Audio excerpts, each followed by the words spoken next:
noite, irmãos e irmãs. Que a graça e a paz do nosso Senhor Jesus Cristo esteja sobre você, sobre a sua casa e sobre a nossa igreja. Amém? Amém. Eu queria te fazer um pedido para que você pudesse agora compartilhar esse culto no seu Facebook, compartilhar essa live com seus amigos. A palavra do Senhor, ela pode chegar em muitos corações. Então, eu peço a você que você nos ajude aí compartilhando essa live. Amém? Irmãos, vamos, para a gente começar o nosso culto, queria que vocês abrissem lá em Atos capítulo 3. Atos 3, do 1 ao 6. Atos 3, do 1 ao 6. Que diz assim: Pedro e João subiam ao templo para a oração da hora nona. Era levado um homem coxo de nascença, o qual punham diariamente à porta do templo, chamada Formosa, para pedir esmola aos que entravam. Vendo ele a Pedro e João, que iam entrar no templo, imploravam que lhe dessem uma esmola. Pedro, fitando juntamente com João, disse: Olha para nós. Ele os olhava atentamente, esperando receber alguma coisa. Pedro, porém, lhe disse: Não possuo nem prata, nem ouro, mas o que tenho, isto te dou. Em nome de Jesus Cristo, o Nazareno, anda. Amém? Amém. Queria refletir com você nesse versículo, que quando Pedro e João, eles chegam à porta daquele templo e vê aquele coxo pedindo esmola, Pedro e João, com a ousadia do Espírito Santo, olha para ele e fala: olha para nós. Eu não tenho prata, eu não tenho ouro, mas eu tenho algo muito importante que eu vou te dar, que é Jesus Cristo. Sabe, meu irmão, reflita comigo. O que a gente tem dado para as pessoas? O que a gente tem oferecido para as pessoas ultimamente? Será que a gente tem a mesma ousadia de Pedro e João e dizer: olhe para mim, que Jesus Cristo eu quero te oferecer? Sabe, meu irmão, minha irmã, a gente vive num tempo de pandemia e às vezes eu fico meio me perguntando o que será que nós, igrejas, estamos oferecendo para as pessoas? Será que nós estamos oferecendo discussões de política? Será que nós estamos oferecendo medo? Será que nós estamos oferecendo angústia, raiva? Será que nós estamos oferecendo problemas? Ou será que nós estamos oferecendo Jesus Cristo? Aquele que veio para sarar a nossa alma, aquele que é o nosso ajudador, o nosso consolador. O que você e eu estamos oferecendo para as pessoas hoje? O que nós estamos demonstrando para as pessoas hoje? As pessoas, elas precisam muito mais do que um ato de carinho e uma caridade, elas precisam muito mais do que isso, elas precisam de Jesus. Mas elas precisam que a gente mostre Jesus puro e simples. Porque não é a religião que vai salvar elas, e também não é as doutrinas da Igreja Metodista que vai salvar essas pessoas. Mas o que vai salvar essas pessoas é o Jesus Cristo simples e puro que existe na sua vida. E é isso que nós devemos oferecer para as pessoas. Vamos orar? Senhor, muito obrigada, Pai, por esse dia.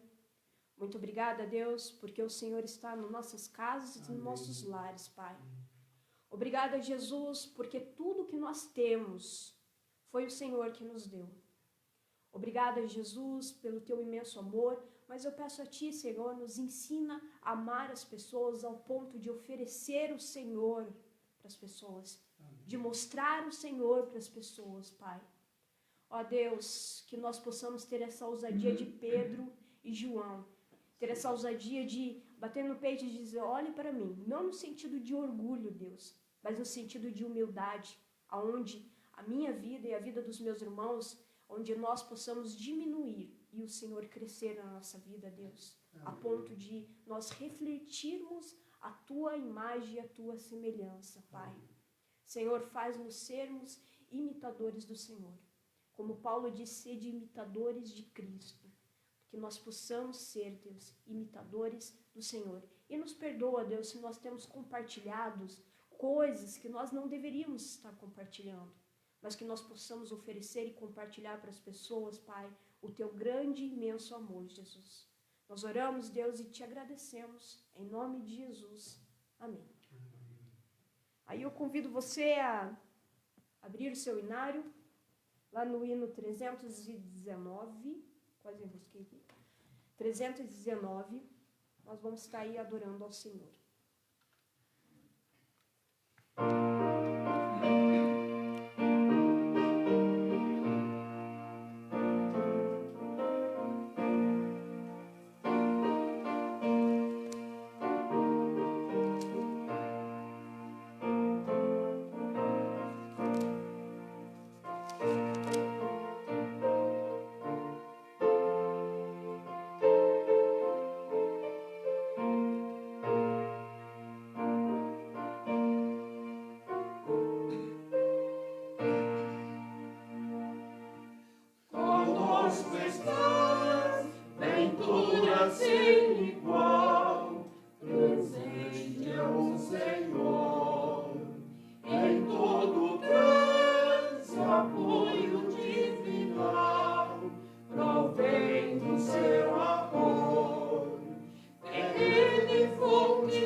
Do Senhor, ela é muito boa, né? E o Senhor, Ele quer se relacionar cada vez mais conosco. Amém. Mas existe algo na nossa vida que nós, às vezes, precisamos mudar para não entristecer o Espírito Santo. Então, eu peço que você abra comigo Isaías 55, versículo 7. Nós vamos para um momento agora de confissão e perdão dos nossos pecados. Isaías 55, versículo 7.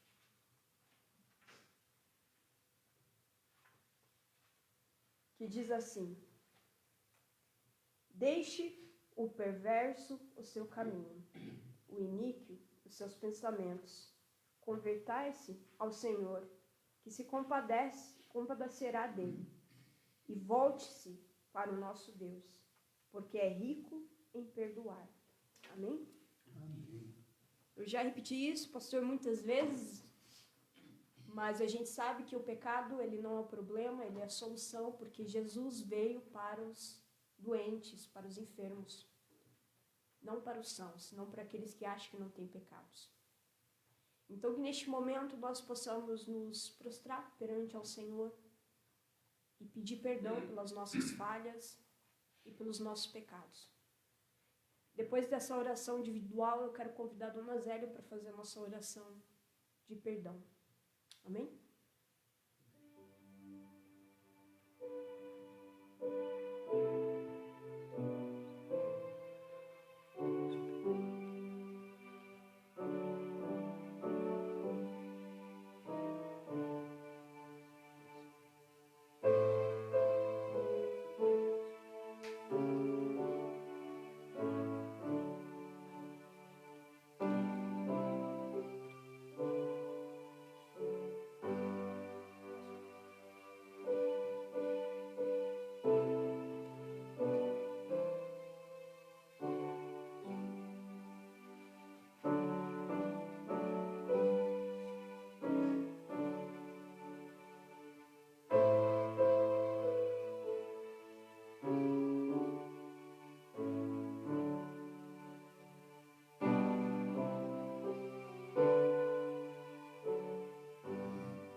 Amado Deus, querido Pai, nós queremos te agradecer, Senhor, por poder estar reunidos, Senhor, nessa live, Senhor, para prestar este culto que só o Senhor merece. Amém.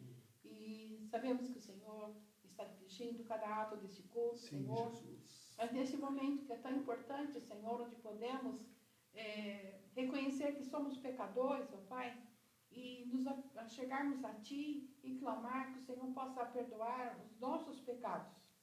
Que, ó Deus, nós somos pecadores, nos arrependemos dos nossos pecados, mas sabemos, ó Deus, que podemos pedir perdão a Ti, e o Senhor, com a Tua bondade e misericórdia, pode estar nos perdoando. Amém, e que Jesus. possamos viver, Senhor, numa novidade de vida, Senhor. Sim, Jesus. E possamos estar alegres, porque o Senhor é o Deus do perdão. Amém. E que possamos, ó Deus, não estar cometendo os pecados novamente, mas cremos na força do Teu poder, que possa estar dirigindo as nossas vidas, estar dirigindo a vida de cada irmão e irmã da Tua igreja, de cada um que está assistindo este culto nesta hora, nas certezas que o Senhor está nos perdoando, é que nós já te agradecemos. Em nome de Jesus, Teu Filho amado.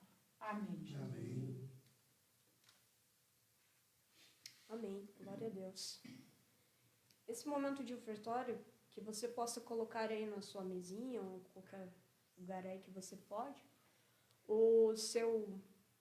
sua oferta, o seu dízimo e o seu alimento também. Lembrando que a Tina está arrecadando alimentos para doação de cesta. Então, pedimos que vocês coloquem aí, consagrem ao Senhor. E eu vou chamar o pastor para estar consagrando e orando. Amém?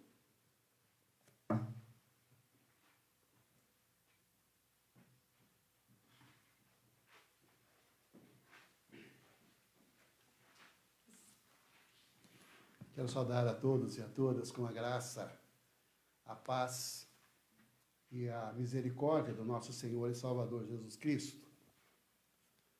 Nós queremos primeiramente louvar a Deus, agradecer a Deus pelo que Ele tem nos dado a oportunidade de trabalhar na sua seara, e muitas coisas têm sido feitas, e muitas pessoas têm sido tocadas e têm também ofertado, pessoas que não são da igreja, mas que estão entendendo o projeto que está sendo realizado, assistência a pessoas carentes, pessoas que estão necessitadas, e nós temos lá a irmã Tina, com o seu esposo, que tem assistido essas pessoas, e a igreja tem feito, nesse momento de dificuldades, assistido famílias. Também nós estamos fazendo a reforma lá na igreja, restaurando o altar, que estava realmente quebrado e interditado até, e Deus tem nos dado graça para isso. Mas no momento em que você faz a sua oferta a Deus, assim como Davi fez, quando ofertou, disse: tudo vem de ti, e do que é teu, te damos. E quando nós assim fazemos, nós louvamos a Deus, porque podemos ofertar não apenas o dinheiro, não apenas o alimento, mas podemos ofertar primeiramente as nossas vidas. E, em agradecimento e louvor a Deus, nós trazemos dízimos e as ofertas. Vamos orar. Senhor, nós te louvamos e te glorificamos, porque no ato deste culto, neste momento, ó Deus, que nós estamos te louvando com os nossos dízimos, com as nossas ofertas, e também ofertas específicas que serão direcionadas, Senhor Deus, para aqueles que estão passando necessidades. E ainda lembramos dessas famílias que estão sendo assistidas e outras tantas, ó Deus, que a tua igreja está ali à disposição para trabalhar com elas e para assistir.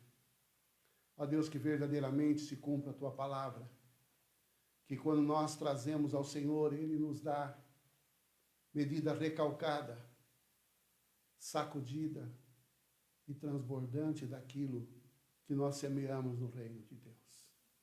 Abençoa a tua igreja, abençoa-nos, ó Deus, e aqueles e aquelas que administram, ó Deus, as finanças da tua igreja, dá sabedoria, porque nós consagramos em o nome do Senhor Jesus. Amém. Amém. Eu convido você a abrir a sua Bíblia em 1 Crônicas,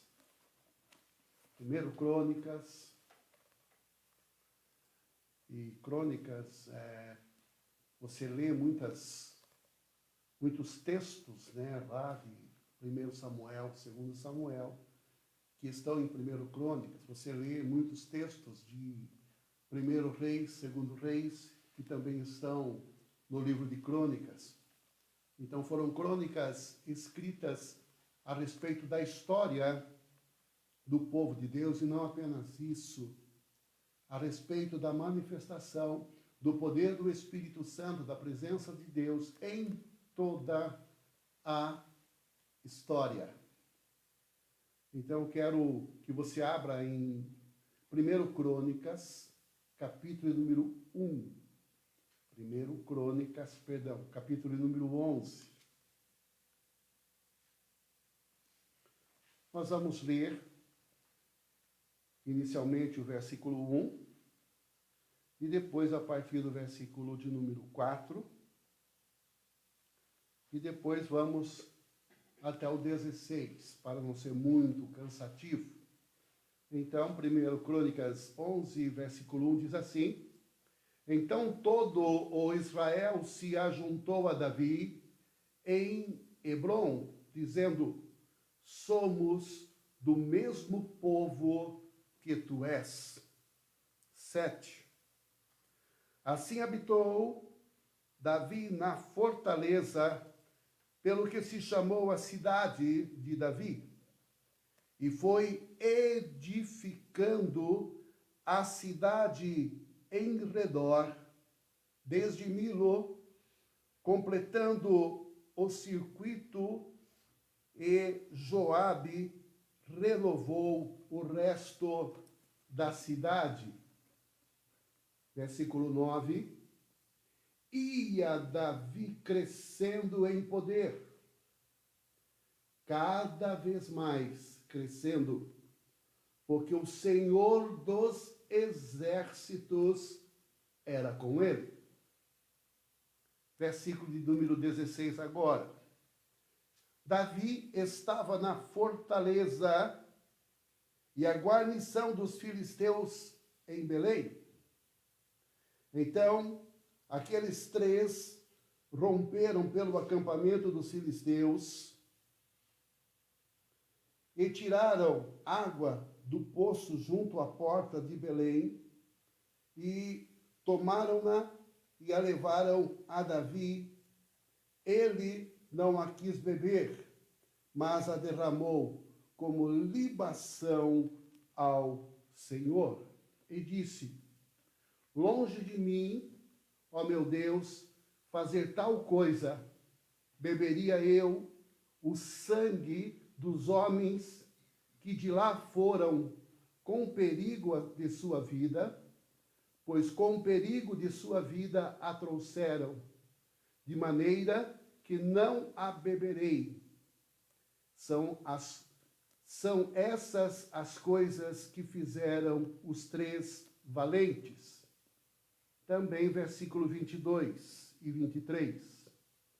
Também Benaía, filho de Joiada, era homem valente de Cabzeel, grande em obras, e feriu ele 2 heróis de Moabe. Desceu numa cova e nela matou um leão no tempo da neve.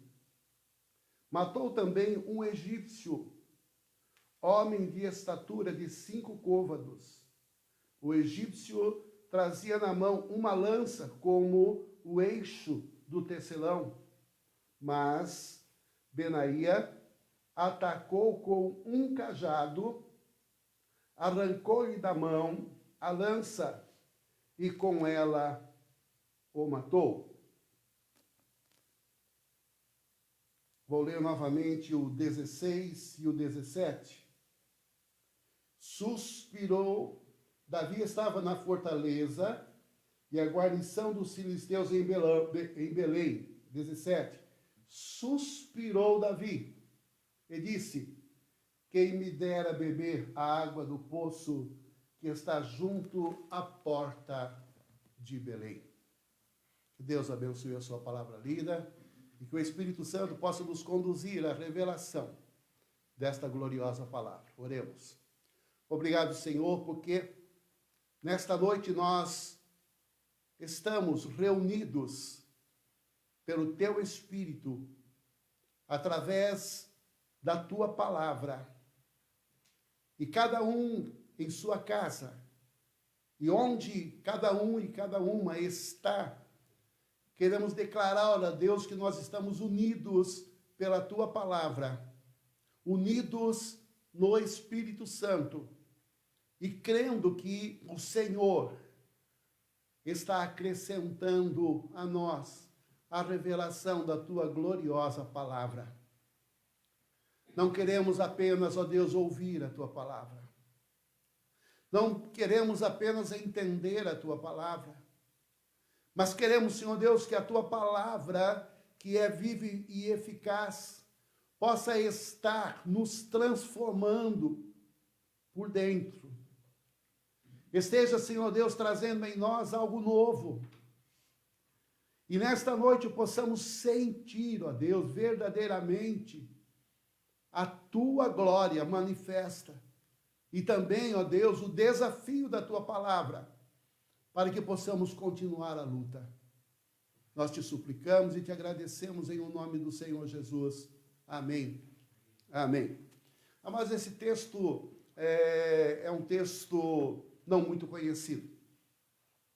E aí, então, é importante nós falarmos alguma coisa sobre o pano de fundo, sobre o contexto deste texto. Davi, ele foi o segundo rei. Primeiro foi o rei Saul, depois o rei Davi, rei de onde? Quando o povo de Deus caminhou no deserto, que saindo lá do Egito, Deus prometeu uma terra essa boa, terra esta que manava leite e mel, e por conta das pessoas, não crerem, o percurso que era para ser percorrido em 40 dias, porque eles não creram ao entrarem na terra e espiarem a terra, eles não se viram capazes de entrar e conquistar a terra. Somente 2, Josué e Caleb, assim entenderam, creram e tomaram posse. Os demais ficaram por 40 anos caminhando no deserto, até que sucumbiram no deserto, morreram no deserto, e realmente, porque disseram que não conseguiriam entrar na terra, verdadeiramente a palavra deles prosperou, porque nenhum entrou na terra. E nenhum dos seus familiares. Mas Josué e Caleb não, quando eles entraram, eles disseram, olha, Deus tem nos dado essa terra. Eia, entremos e possuímos. Mas, depois de 40 anos, quando Moisés vê essa terra prometida, e ele morre, mas vendo a terra prometida, porque Deus prometeu que ele levaria este povo até a terra. Aí então Josué assume o comando e faz com que este povo entrasse na terra prometida. E quando este povo entrou na terra prometida, foi dado a terra prometida por herança a cada tribo, para que cada tribo pudesse conquistar a sua parte. E Josué, com um grupo, entraram na terra prometida e começaram a conquista da terra. Mas não conquistaram de tudo. A partir do momento em que eles se posicionaram na terra, muitos deles deixaram de combater com os inimigos da terra, porque Deus havia dado a terra sim, mas eles precisariam, pela fé e pelo esforço, tomar posse da terra. E aí então eles se acomodaram, não tomaram posse, não expulsaram os inimigos da terra, muito pelo contrário. Eles começaram a se misturar com o povo da terra, casando as suas filhas com os moradores da terra e vice-versa. E eles passaram também a buscar os deuses da terra, ao invés de fazer com que o seu Deus, o Todo-Poderoso, pudesse ser realmente cultuado naquela terra. Eles passaram a cultuar outros deuses, então os deuses da terra, as idolatrias da terra. E aí então Deus se desagrada disso. E no momento em que o povo pediu um rei, porque viu que todos tinham rei, só eles não tinham, Deus disse, mas basta vocês terem um Deus, porque um Deus é muito melhor do que o rei, mas eles quiseram um rei.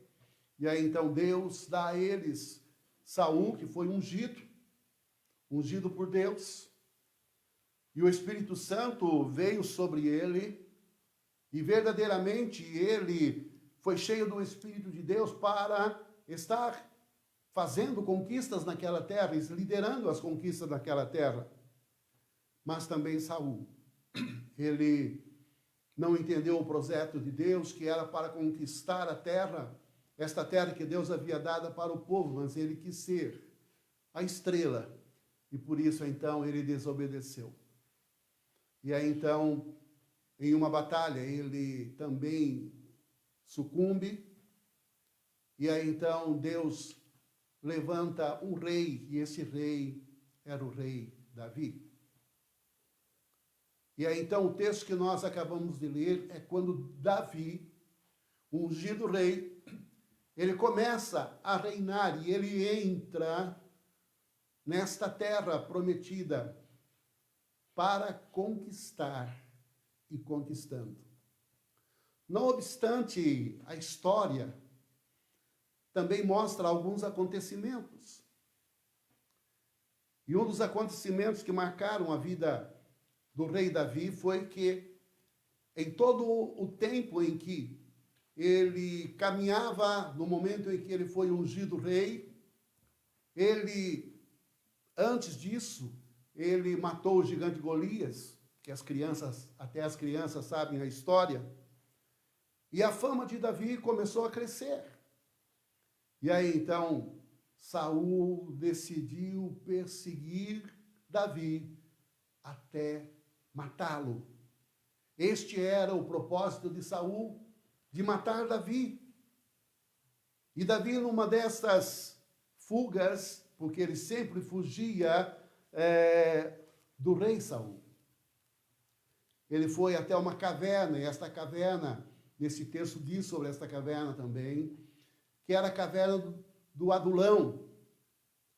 Era um lugar onde ele foi se esconder. E quando ele se escondeu E entrando lá, ele percebeu que ele não estava se escondendo, ele não estava escondido sozinho, mas percebeu que naquela caverna estava repleta de algumas pessoas. E o texto na palavra diz que ele encontrou ali pessoas que eram desacreditadas, eram pessoas falidas, e o texto diz isso mesmo, endividadas, pessoas que estavam fugindo porque não tinham, na verdade, como diz hoje, né, não tinham onde caírem mortas. Elas não acreditavam mais nelas e estavam, então, naquela caverna, escondidos e talvez até escolhendo até mesmo a morte. Mas qual não foi a surpresa de Davi encontrá-los lá? E eu digo também a surpresa deles encontrarem com Davi. Sabe por quê? A Bíblia diz que daqueles homens que eram realmente refúgio da sociedade, eram pessoas desacreditadas e eles próprios não acreditavam neles. Davi fez daqueles homens o seu exército. Fez daqueles homens o seu exército. Então aí nós começamos a entender esse projeto tremendo, porque nós sabemos que a profecia que fala de Davi fala que do tronco de Jessé, ou seja, da família de Davi, haveria de vir aquele que ocuparia este trono de Davi, e o seu reino seria um reino eterno, um reino que não tem fim, e já falava de Jesus. Então, nós, quando olhamos a figura de Davi, nós não podemos nos esquecer que Davi, ele já apontava para Jesus. E as atitudes que Davi fazia, já fazia com que o povo lembrasse que este rei iria ter um reinado, e esse reinado seria um reinado eterno. Tanto é que quando Jesus caminha na Palestina, nós vemos sempre algumas pessoas dizendo Jesus, filho de Davi, como aquele cego Bartimeu, e ele clamava: Jesus, filho de Davi, tem misericórdia de mim. Por que Jesus, filho de Davi? Porque ele era cego, sim, deficiente visual, mas uma coisa que ele não era alguém que acreditava na palavra e conhecia a palavra e conhecia a promessa. Então sabia ele que o filho de Davi, ou seja, aquele que vinha para reinar eternamente, estava ali, e esse Jesus o curou. Então, o que nós vemos aqui é que Davi, quando entra naquela caverna, ele faz daqueles homens endividados, falidos, problemáticos, marginalizados, ele faz daqueles homens o seu exército. Então, quando nós olhamos para Jesus,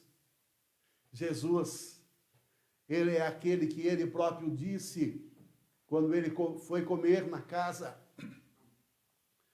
de um cobrador de impostos, de Zaqueu, e as pessoas começaram a falar mal dele, que ele comia com pecadores. Ele disse: os sãos não necessitam de médico, mas sim os doentes, porque o Filho do Homem veio buscar e salvar o que se havia perdido. Amados e amadas, naquela caverna, quem entrou para se esconder foi Davi. Do quê? Porque Saul vinha perseguindo Davi e queria matá-lo. E você vai ver que Davi sempre foi perseguido. Assim como Jesus sempre foi perseguido. E Davi foi um homem de guerra. E ali, naquele momento, ele se encontra com aqueles e faz deles um exército. Também nesta noite, eu quero dizer a você que Jesus, ele está procurando pessoas que já não estão mais acreditando nelas mesmas. Pessoas que estão em um grau de incredulidade dentro delas, que estão com síndrome do pânico, que estão olhando para toda esta situação que nós estamos vivenciando e com medo. Talvez hoje você na sua casa sem poder sair, talvez ouvindo as notícias que são veiculadas pela mídia, talvez você também esteja se sentindo impotente. E não apenas isto, talvez lutando com algum problema, com alguma enfermidade, ou com algum problema familiar, ou talvez até mesmo com um pecado que está te escravizando e você se sente impotente. Eu quero dizer a você que Jesus está entrando na sua casa nesta noite para fazer de você o seu exército. Ah, mas que gostoso a gente ver isso. Jesus é aquele que realmente faz esta transformação. E nós percebemos isso, que ele não quis que os discípulos escolhessem o sucessor, né, de Judas, que eles tinham escolhido Matias, lançando sorte, mas ele vai buscar quem? Ele vai buscar Saulo de Tarso, que estava perseguindo a própria igreja. Você vê que Jesus, ele procura lá na cruz 2 ladrões, para dar a oportunidade que de 2 ladrões pudessem entrar no reino dos céus. Um deles resolveu e teve esse reino dos céus. Se você parar um pouquinho para ver a caminhada de Jesus, por onde Jesus passou, ele encontrou problemas. Só que após Jesus havia problemas resolvidos. Perseguição, sim, mas nunca ele teve medo das perseguições. Nunca ele parou diante dos obstáculos, mas ele caminhou assim como Davi.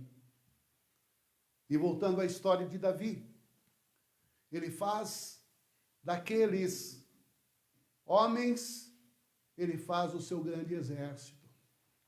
E aí então ele consegue lutar e conquistar com estes homens, e a luta maior dele foi não com os inimigos da terra, porque esses ele venceu, mas a luta maior dele foi com Saul, que o perseguia. Por quê?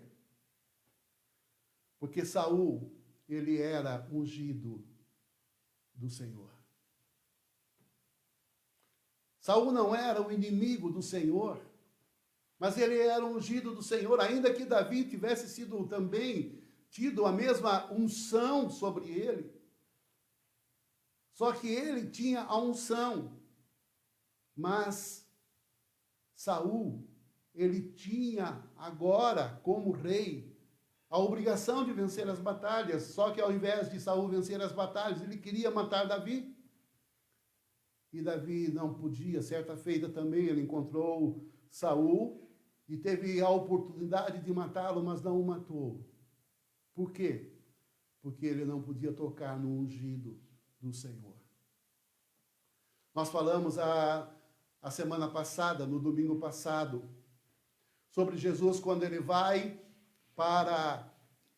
sai da Galileia, sai da Judéia para ir para a Galileia, e era necessário passar por Samaria. Quando falaram que ele batizava mais e ele não quis saber disso, ele foi. Quando a mulher samaritana pergunta qual é o lugar para adorar, é aqui ou é ali, quem é que tem razão? Jesus também foge disso. Sabe por quê? Porque Jesus entendia que eles não eram concorrentes. Davi também entendia que ele não estava ali para concorrer com Saul de maneira nenhuma. Mas ele estava ali para lutar com o povo, para conquistar a terra, mesmo sendo perseguido. E mesmo sendo perseguido, ele caminha. E aí então, após a morte de Saul, ele é conclamado rei, porque ele já tinha unção, a unção de Deus, que foi derramado sobre ele por Samuel, lá na casa do seu pai.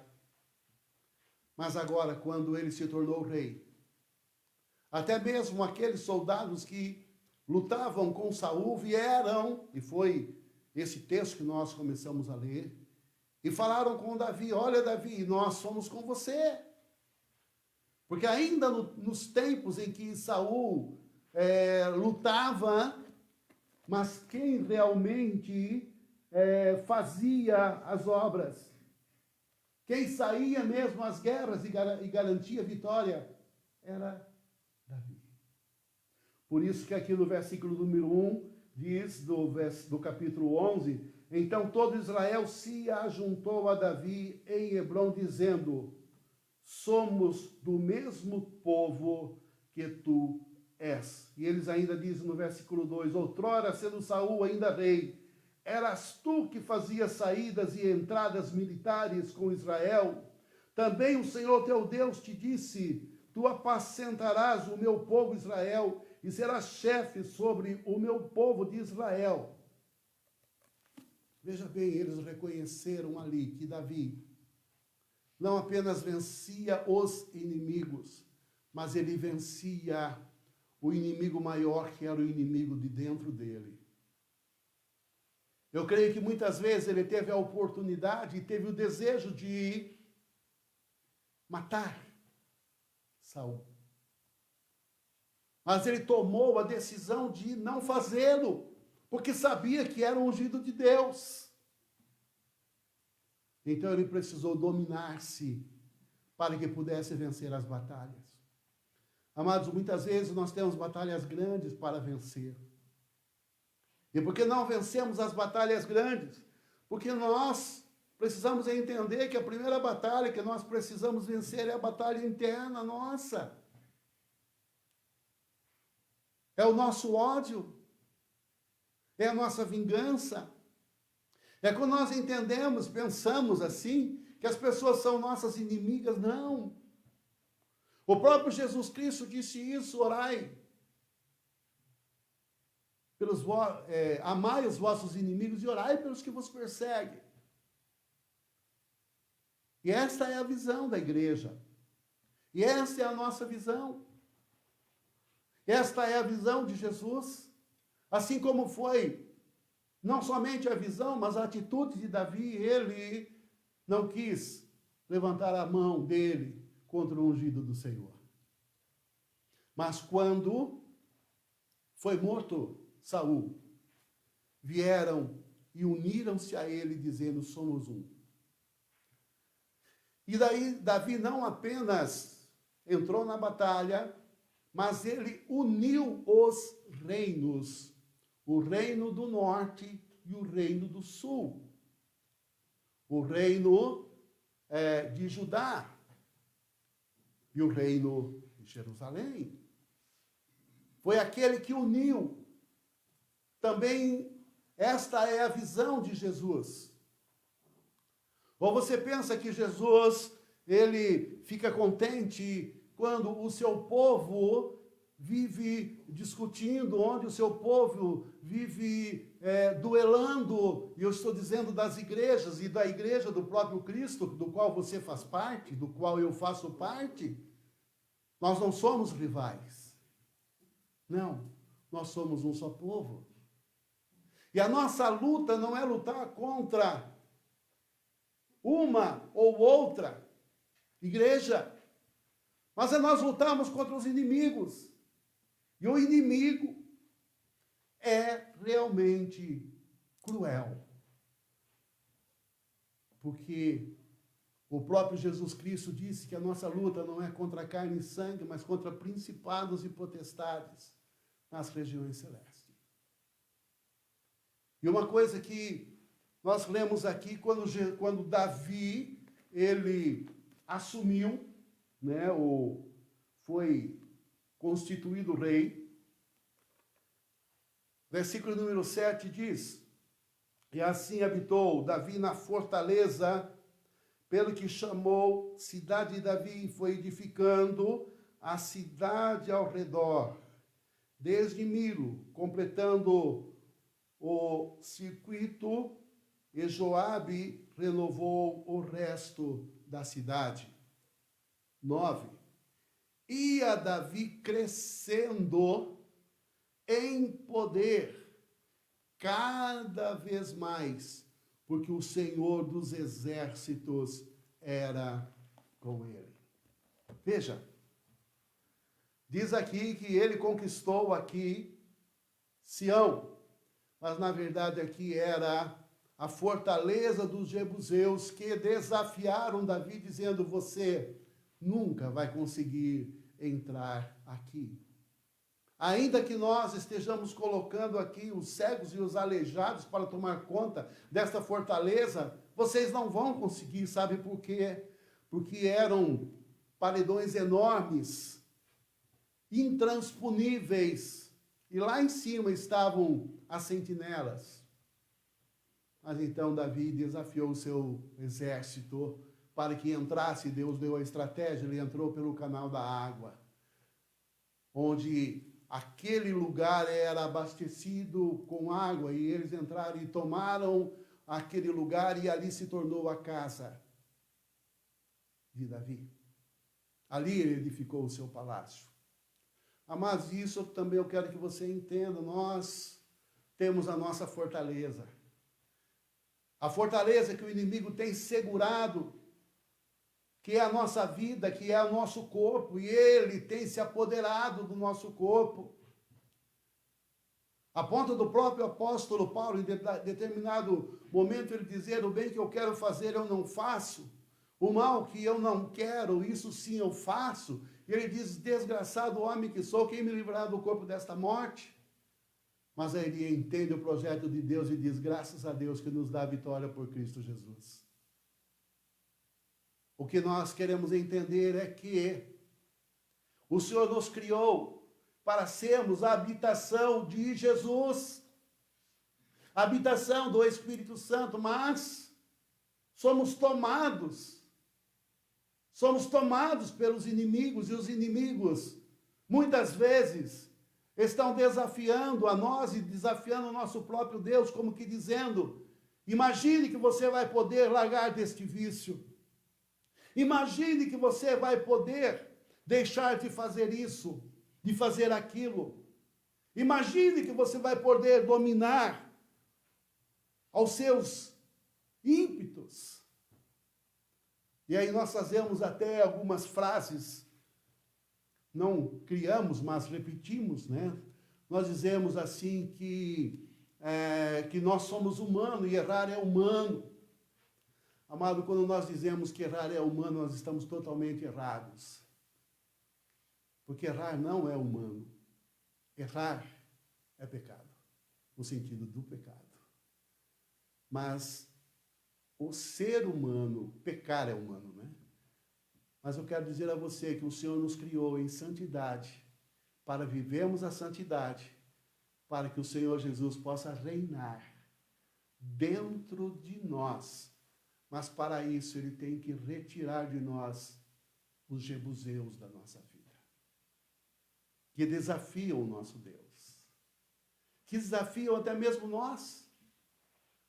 Mas, a exemplo do que Jesus faz, também Davi fez. Ele entrou, dominou e passou a residir naquela fortaleza. Meu amado, também ele quer fazer isso na tua vida. Ele quer entrar na sua vida. Ele quer invadir esta tua fortaleza, mas ele quer ser o rei desta fortaleza, que é você, que é a tua mente, que é a tua alma, que é o teu corpo e que é o teu espírito. E uma coisa que nós lemos aqui é que Davi ia edificando. Ou seja, Davi, ele ia, e por onde ele passava, ele vencia as batalhas, e ali ele edificava. Ele caminhava um pouco mais e vencia outra batalha, e ali ele edificava. E resumindo isso, diz aqui no versículo de número 9, ia Davi crescendo em poder cada vez mais, porque o Senhor dos exércitos era com ele. A palavra que o Senhor tem para você nesta noite é essa. O Senhor quer que você também esteja caminhando, conquistando, se fortalecendo. Sabe por quê? Porque o Senhor que era com Davi, o Senhor Jesus é com você. E Ele quer realmente que você, em Cristo, comece a entender que Ele te chamou para você realmente ser um edificador. Não um destruidor, mas um edificador. Através do quê? Através da visão de Deus. Através da visão de Deus. E o texto agora aqui que relata, Davi estava em uma batalha. E nesta batalha, Davi está com os seus, e está nesta batalha, e nesta batalha eu quero agora ler o versículo de número 16 e o 17. Davi estava na fortaleza e a guarnição dos filisteus em Belém. Veja, Davi na fortaleza e lá em Belém estavam os filisteus. Que batalha! E ele estava lutando com os filisteus. Mas aí Davi deixa escapar um suspiro da sua alma. No versículo de número 17 diz: suspirou Davi e disse: quem me dera beber água do poço que está junto à porta de Belém. Amados, Davi, ele deu um suspiro, mas pensando no futuro, dizendo: quem me dera beber as águas das portas de Belém, como que diz: olha, nós vamos vencer esta batalha, e nós vamos beber estas águas ali da porta de Belém, porque o projeto dele era vencer, o projeto dele era realmente esta batalha ferrenha. Ele tinha na mente, na sua alma, que ele iria vencer, porque o texto diz que Deus estava fortalecendo cada dia. E Deus também está te fortalecendo a cada dia. E você não vai sucumbir neste problema. Você não vai sucumbir no medo. Você não vai sucumbir na enfermidade, não. Porque o Senhor está com você, como esteve com Davi. E Davi ia crescendo em poder cada vez mais, porque o Senhor dos exércitos era com ele. Mas quando ele deu aquele suspiro, quem me dera beber das águas da fonte de Belém, onde estava aquela batalha. Então 3 dos seus soldados ouviram o suspiro de Davi. E eles então, sem que Davi soubesse, eles concordaram e disseram: nós vamos buscar a água da fonte ali, da porta de Belém. Nós vamos buscar e vamos trazê-la a Davi. Diz a palavra que eles foram até a fonte. Veja bem, só que esta fonte era onde estavam os filisteus ali lutando. Esta fonte onde estava uma batalha ferrenha. E eles foram, amados, eles passaram correndo risco de vida. E foram até aquela fonte, diz a palavra de Deus, que eles beberam daquela água e trouxeram para Davi daquela água que ele suspirava beber. E quando eles chegaram, levaram a Davi a água que eles haviam trazido. E aí eu pergunto para você, Davi ficou contente? Davi bebeu a água? E aí então eu vou ler o que aconteceu. Versículo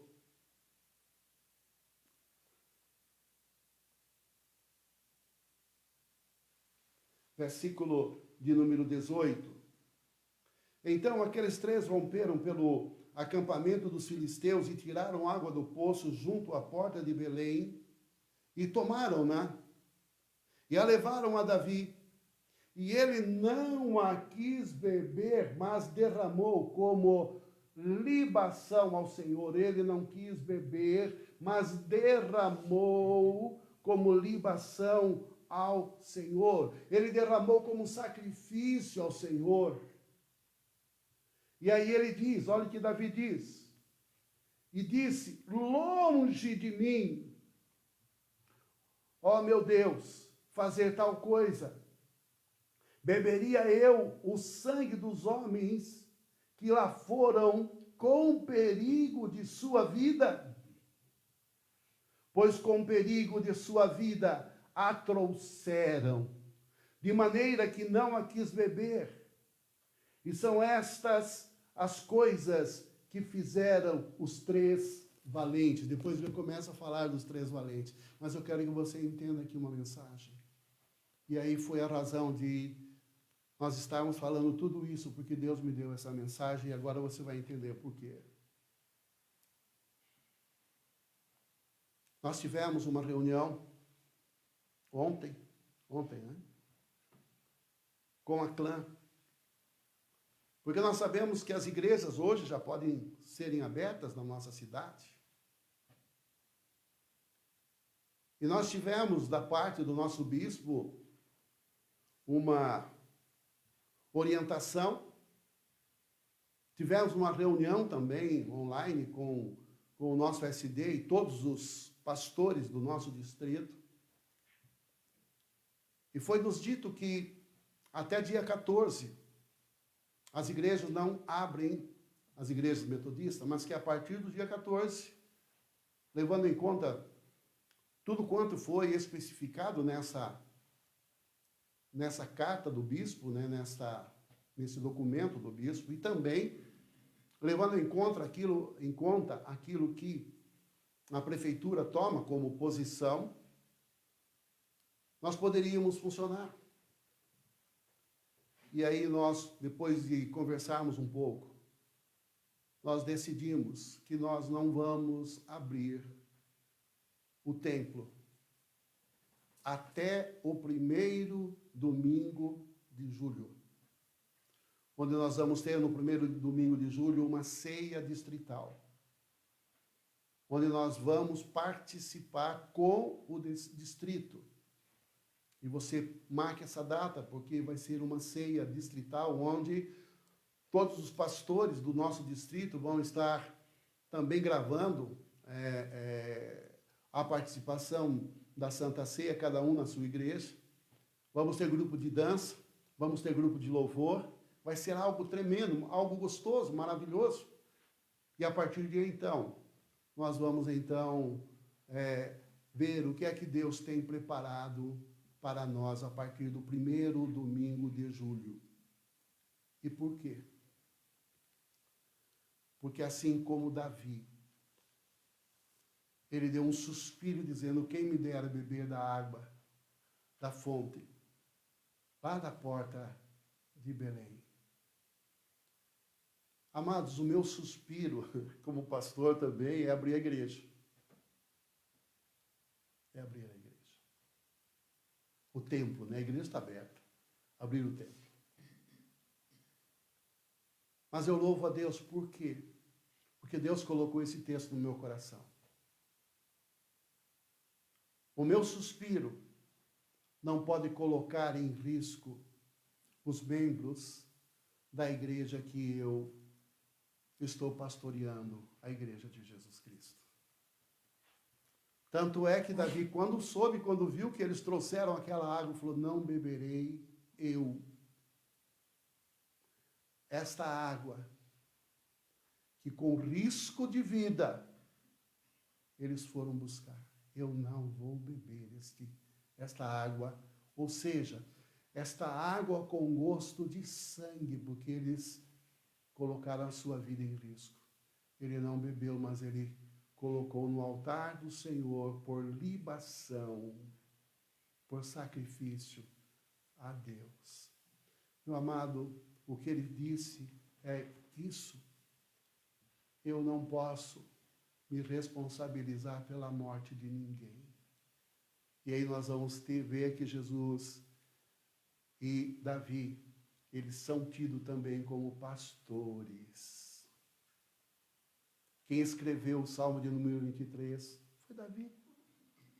E quando ele foi chamado, ele era pastor. E agora, como pastor, ele diz: jamais eu vou beber. E ele então colocou no altar do Senhor. Essa nossa posição também é a mesma de Davi. E também, por que não dizer, a mesma de Jesus?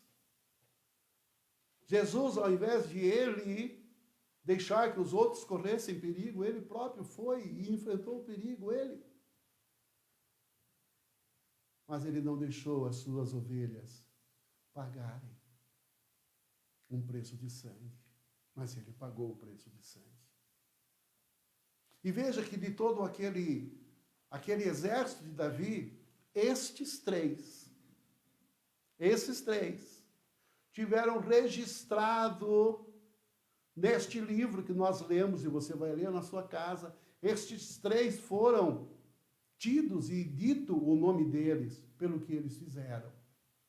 Eles conquistaram os 3 primeiros lugares no exército de Davi. Você está entendendo? Então, o que nós também entendemos, amados, é que eu, enquanto pastor, Deus tem me chamado para não deixar que as ovelhas se percam. Que as ovelhas coloquem em risco as suas próprias vidas com este Covid-19. Não. Mas uma coisa nós fazemos, é colocar diante de Deus como libação as nossas vidas, as nossas vontades, para que Deus, assim como Davi, em Cristo também, possa estar conquistando as nossas vidas e reinando através de nós. E ele conta de 2 que venceram, por quê? Porque tinham a destreza para desembainhar a espada e destruir os inimigos. Mas tem um que eu vou ler a história dele que me chamou a atenção. E eu convido você agora para acompanhar nesse mesmo texto. Ele fala de 2, mas agora ele fala de um que me chama a atenção, que está no versículo de número 22. Também Banaía, filho de Joiada, era homem valente de Cabzel e grande em obras. Feriu ele 2 heróis de Moabe. Desceu numa cova e nela matou um leão no tempo da neve. Matou também um egípcio, homem de estatura de 5 côvados. O egípcio trazia na mão uma lança, como o eixo do tecelão, mas Benaía o atacou com um cajado, arrancou-lhe da mão a lança e com ela o matou. Amados, este foi Benaías. Aí você pode dizer, mas pastor, os outros mataram muito mais que ele. Os outros 3 tiveram mais destreza e mais pontaria para destruir os seus inimigos. Mas este não, este matou um leão, matou mais um, e depois ele matou um egípcio, que era realmente um gigante. Mas o que realmente o colocou em primeiro lugar foi que ele lutou não com a espada, não com a lança. Este que o desafiou, esse egípcio de 2,5 metros ou um pouco mais, o desafiou com uma lança de tecelão, ou seja, tipo gigante Golias. E sabe o que ele fez? Ele enfrentou aquele homem zarrão com o seu cajado. Ah, amados, hoje o que Deus está procurando são homens e mulheres que queiram vencer esta luta, não com a espada, não com lanças, mas que estejam vencendo esta batalha com o cajado. É por isso que Davi diz lá no Salmo de número 23, ele diz: ainda que eu ande pelo vale da sombra da morte, não terei mal algum, porque tu estás comigo. Tua vara e o teu cajado me consolam. Meu amado, minha amada, nesse tempo de pandemia, não fique acreditando na espada. Não acredite no Egito, porque o Egito era grande.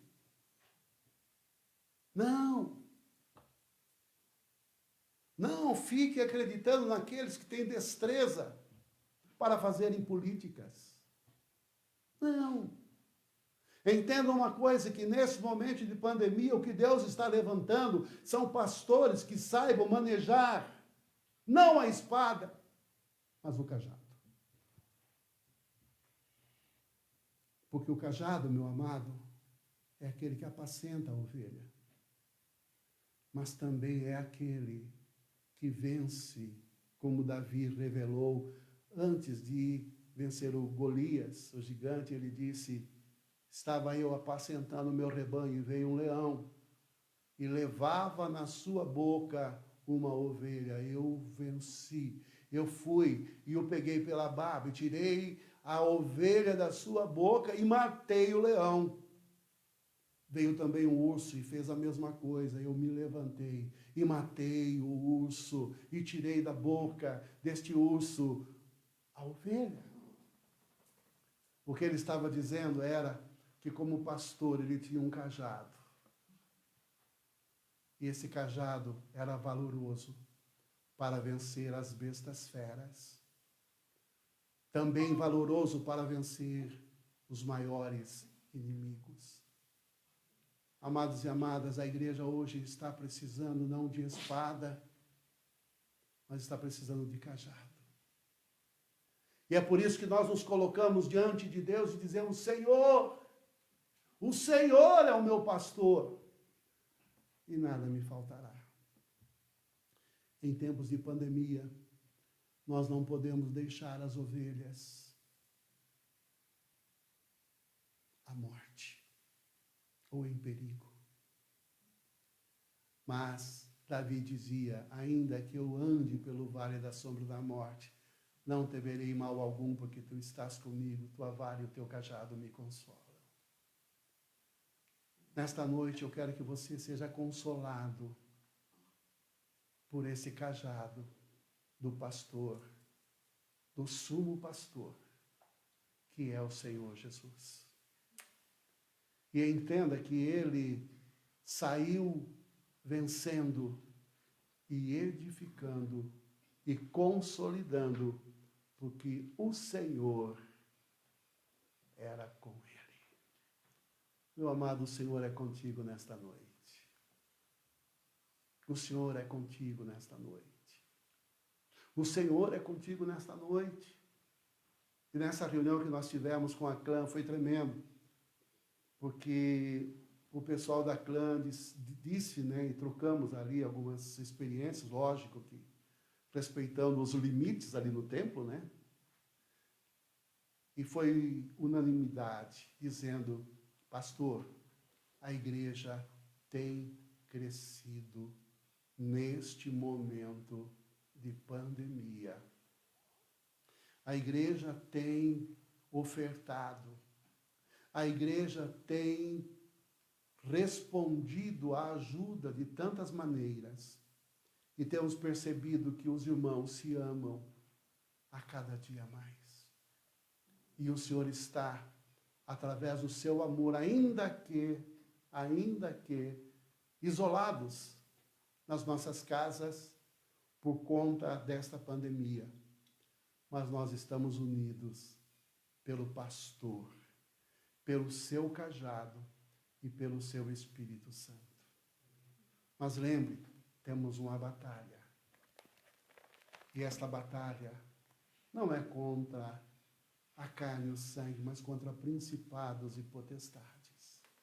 É esse que quer te fazer com medo. É esse que quer te fazer ficar apavorado e apavorada. É este que quer fazer você até sentir os sintomas de falta de ar, de febre, quando na verdade não tem febre, não tem falta de ar, mas você sente. Porque esse inimigo tem colocado esse medo dentro de você. Mas eu quero que você entenda, nós precisamos, não com espada, mas com o cajado, vencemos os medos. Vencemos ainda que seja aquele egípcio com mais de 2,5 metros, forte, com uma lança como se fosse ali o eixo do tecelão, muito grande, muito forte. Não, amado, o Senhor tem o cajado para te apacentar nesta noite. Vamos cantar o hino de número 402.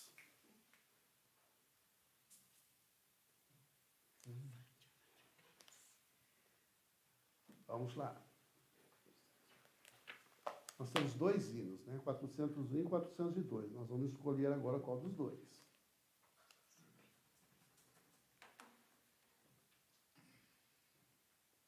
Quatrocentos e um.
Amados e amadas, nós, nesse momento, vamos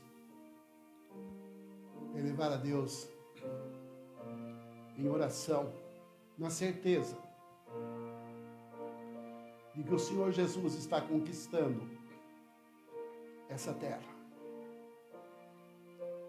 conquistando a tua vida, conquistando a tua família, e levantando um exército grandioso que é a sua igreja. Toma posse pela fé. Assim como Davi suspirou e disse: eu vou beber, eu quero beber as águas que estão à entrada de Belém. Tenha certeza, meu amado. Tenha certeza, minha amada, que nós vamos voltar ao templo. Vamos sim. E vai ser um momento de júbilo, vai ser um momento de alegria.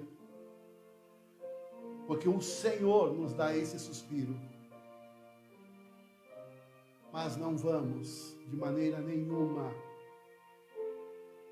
fazer algo diante dos inimigos como desafiá-los. Mas nós queremos nos esconder em Jesus. Ainda que nas nossas casas, estamos na fortaleza que é o Senhor Jesus. Não vamos sair, mas vamos nos conservar no Senhor e no suspiro, que é algo grande o Senhor está fazendo na tua vida, nas nossas vidas e na sua igreja. Coloca agora diante dele o teu pedido. Ele está ouvindo você. Assim como os valentes de Davi ouviram o seu suspiro, imagine Deus agora, imagine Jesus agora, também está agora ouvindo o seu suspiro. Como diz o Salmo 42, minha alma suspira. Eu sei que a tua alma suspira pela presença do Deus vivo. E o Senhor, nesta noite, está chegando até você. Creia nisso, creia nisso. Ele está chegando a você. E está te dando esta água viva, que é Ele mesmo, que é o próprio Jesus. E está te preparando como soldados de Jesus. Senhor Jesus, nesta hora nós levantamos as nossas vozes e levantamos também as nossas mãos para determinar a tua palavra, Senhor. Vem, Senhor Deus, nos conquistando, vem conquistando, Senhor, para ti mesmo.